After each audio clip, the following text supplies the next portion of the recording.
فمنهم من قضى نحبه ومنهم من ينتظر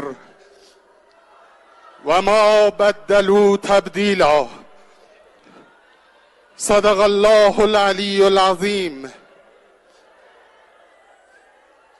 آیت الله سید ابراهیم رئیسی خادم الرضا علیه السلام که 3 سال پیش در سال روز ولادت امام رضا علیه السلام 8مین رئیس جمهور ایران اسلامی شد،